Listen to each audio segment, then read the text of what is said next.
Johnson, and for the last 40 years I've been touring the world with Earth, Wind, and Fire. Cut, please. It's still rolling. What is that? Sounds like Water, I think.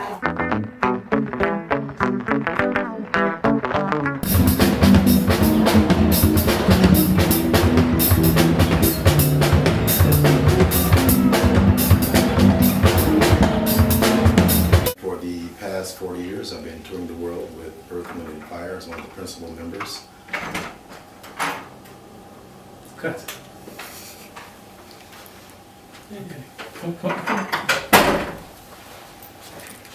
Can you lock that? Too late now, we gotta start over, D.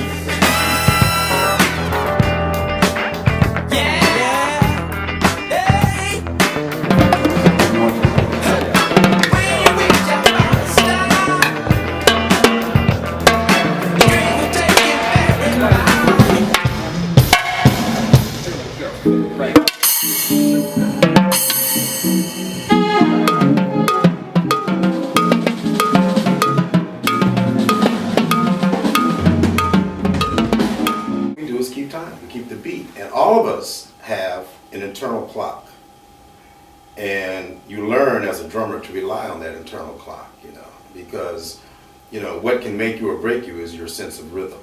You don't want to start dragging it, you don't want to start picking up, you want to keep it right there where the conductor counts it off. That's where you want to keep it.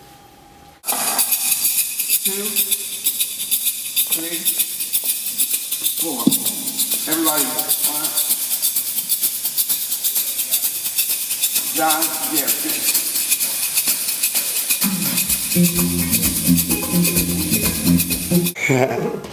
we've got Ralph Johnson on this one. Okay. First question. How does art collection influence your life and your career? Well, I don't know that it influences my career. How does art collection influence my career? I don't know that it influences my career, but it does. What it is designed to do is enhance my personal environment. That's really what it does. If it affects my career, it only to the point that when I leave this home, I'm in a good state of mind because I've been able to view all of this, and I've surrounded myself in the last few hours by all of this. So it's really, the art hanging on the wall is really to enhance my personal environment. So I know that you are. You're looking at that piece. Yeah, piece right here. That'll put something on your mind. I know you are strong in emergency awareness. What is that? Way underprepared. I'm telling you, way underprepared. If you think you're prepared, after you see this message, then go to your kitchen and look how much food you really have, and for the amount of people in your family. You tell me how long you think you're going to last. Even just water. Okay? And water, that's a whole other issue in an urban situation. The only water you're going to have, if the water supply is shut off or compromised, how will you go about purifying your water? Yeah.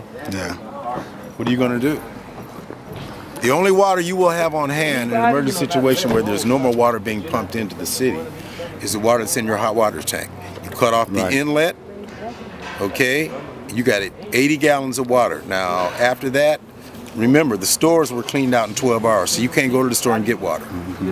What are you going to do? What is IOSAT? IOSAT. Okay, it's something you take in the case of a nuclear accident.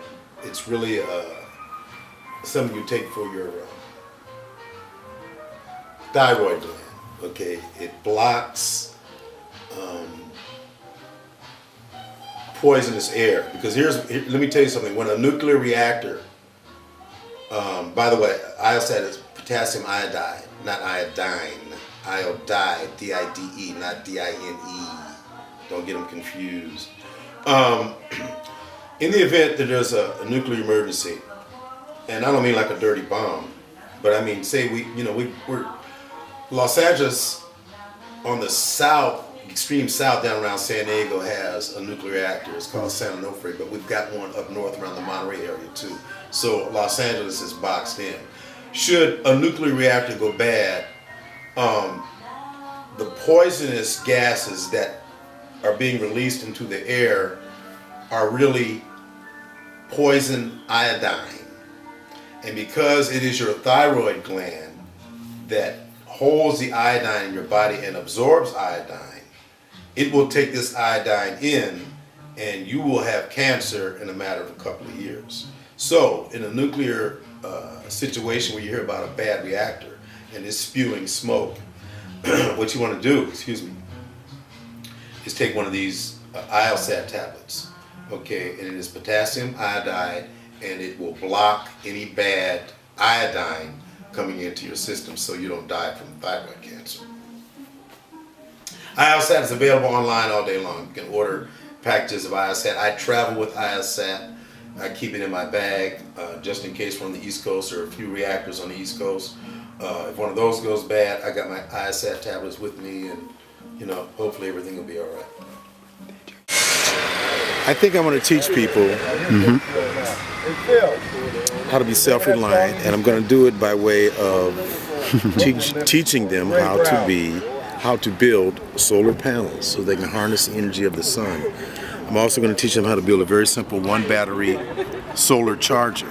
Okay.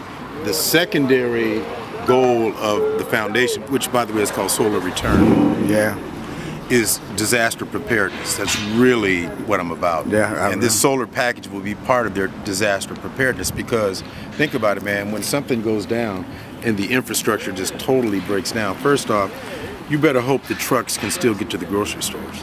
Because if they can't, I guarantee you in 12 hours your grocery store is going to be clean, especially in an urban environment. Then what are you going to do about food? What are you going to do about food? So I urge everybody to walk in their pantry after they view this message I'm laying out and just think about it. How much food do you see that you can, how long can you last with no trucks delivering food to the grocery stores? Look at your pantry tonight, right now. The other thing is, in a dire situation, communication is absolutely critical. Okay, so you want to hear somebody's voice. That's why you want this electrical charger. You can at least play a radio if you can't keep the refrigerator going all day and all night with your little 2 days and 3 days of leftovers that are going to be gone in a second. Okay, you at least want some light, or you want to be able to run a radio to hear what's going on.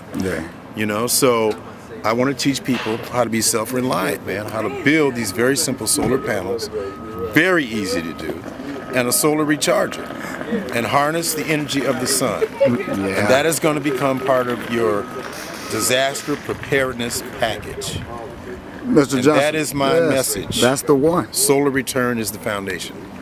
What advice can you give? Let's say you're a drummer and you're 17, you're senior in high school, and you know you're a good drummer, but it may take time for that career, but yet still, you want to go to college, your parents want you to go to college, there's some little money available, or you can go, but yet still, the bright lights are calling, but yet still, there's that college. What advice do you give someone? I'll tell you, man, because I'm very education-oriented.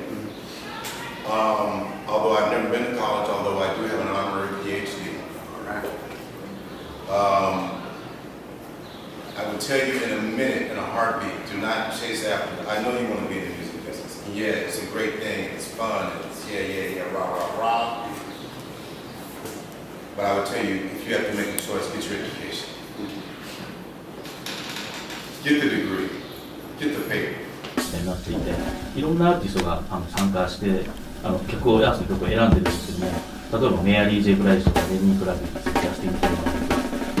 The drummers are the timekeepers. They sit right in the middle of the band and they hear all that is going on around them, which is why they make great arrangers also, because they're used to hearing everything going on all at the same time.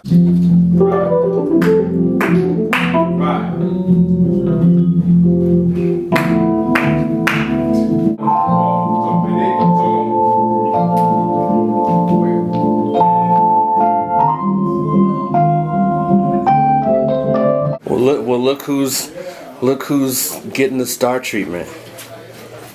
All the stars are in the sky. Pearl Bailey told me that. Dang, in Vegas at the Hilton. Pearl Bailey. That's right. The late great Pearl Bailey was married to one of the greatest drummers of all time. Name him. I didn't think you could. Louis Bellson. famous for his double bass drum technique.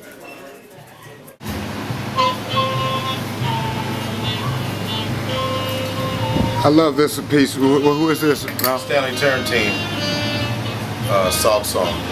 You know, I hear a theme in the tempos and the attitude of each of these pieces. Yeah. What Art Life is about, the music that inspires you. Better. You know, what if you were to say the top 5 or top 3 tunes you couldn't live without, or what have inspired you to be a musician, what would you call them? The top 3? Dude, that would be tough. I'd have to give that some more thought. Okay, dude, yeah. That's a very... I talked to you in Japan. You're right. Yeah, we'll take that back up. Yeah. Hold that question. You know, but this whole database has to do with me growing up in LA and listening to 105.1, and now missing that station. So all this stuff you're hearing is what I heard as a teenager growing up. And I somehow memorized the database, and then it's taken me like 3 years, 4 years to collect all these MP3s, which represent the station's playlist at that time. Say the station one more time. It was 105.1 KBCA. Here in Los Angeles. Where'd you grow Absolutely. up in LA? I started off on 28th and Hobart, and then we moved to Inglewood, 98th and 8th Avenue. Yeah, I was in 66. Were the Lakers here I'm yet? going to Morningside High School. Were the Lakers here yet? I don't think they were, no. Yeah, still in Minneapolis. They were on their way. Matter of fact, I used to play on the lot where the Forum is. Yeah, I like that. I think about the number of times my parents saw me, and it was quite a few. Yeah. And one of those nights was at the Forum. And the thing that's so interesting about that is that when we moved to Inglewood in '66, the Forum was a lot I used to play on. Mm-hmm. So to watch that thing being built, and then to be able to come in one day with a group and have them sitting in the audience and watching me on stage. That's amazing. Yeah.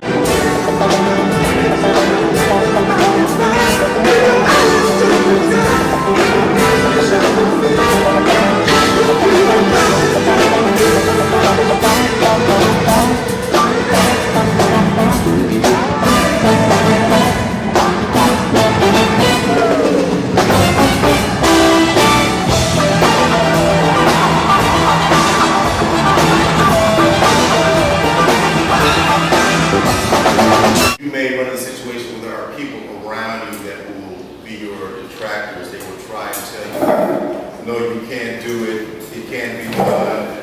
Well, that's not true, and don't go for that. Don't fall into that. You know, I say surround yourself with people of like mind, people that think like you think. Okay? There are some books you can read that will help you get your thinking on track. And I read this book, this first one I'll give you, I read it at 21.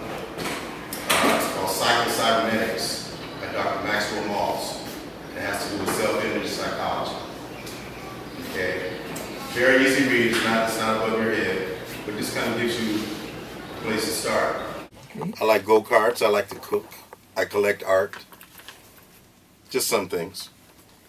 Do you know? Well, I'm a yoga guy, Yeah. Yeah, I do a lot of yoga. Oh, yes? Yeah, a lot of yoga, yeah. Long time. Yeah, long time. Long time. And I like to play tennis. Love to play tennis. Yeah. You have a great champion here, 2 great champions here, Monfils, Tsonga? Gal Monfils, and Zonga. Tsonga? Yeah. Yes, 2 great players. 2 great players. France should be very proud. We are. Yes. Listen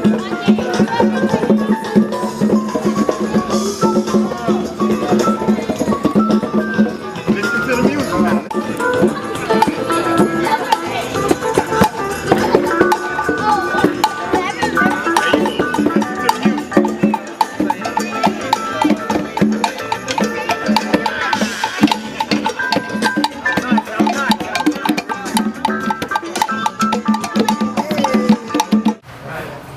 Thank you, sir. Well, welcome to what I call SSD, teaching self-defense. And it's a combination of techniques I've gathered over the years, mixed in with some Sun Tzu technique. This gentleman started with us on drums, and we call him Mr. Ralph Johnson. This gentleman Angeles, California, we call him Slick. He started with a song, Drums. Ladies and gentlemen, please, Mr. Ralph Johnson. Drumming and mathematics. Could you talk about drumming and mathematics? Well, drummers are the timekeepers, and we deal with tempo, beats per minute. And we have to read certain types of notes. And so if you take a pie, we'll call that a whole note, and we'll say that gets 4 beats. But if you take that pie and cut it into quarters, now you have quarter notes. Each one of those gets a beat. If you take those quarter notes and cut them in half, you have 8 notes, and on and on and on until you get down to what we call 64th notes. But there's mathematics throughout music. There are only 12 tones on a piano, and then they repeat themselves. Okay? So there's a lot of math involved, you know, especially when you're dealing with signatures outside of common time, which is what we refer to as 4/4 time. You start getting into odd times like maybe 5/4 and 7/8 and 11/8, things like that. It's all about, you know, rhythm, mathematics.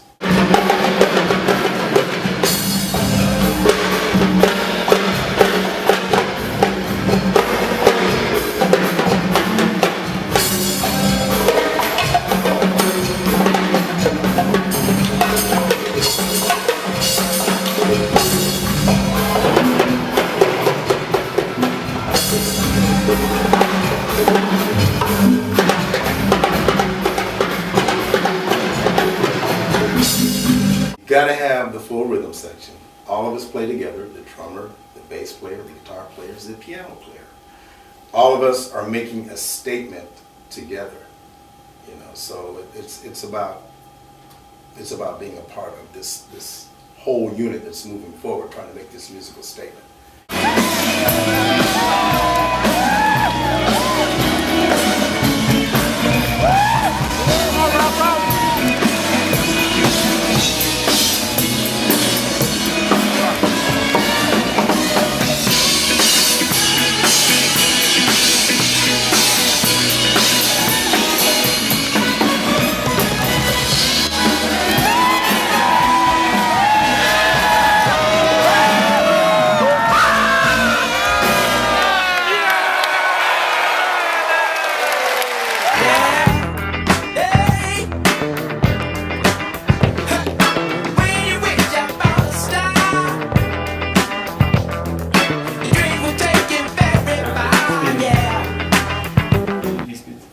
Take 2.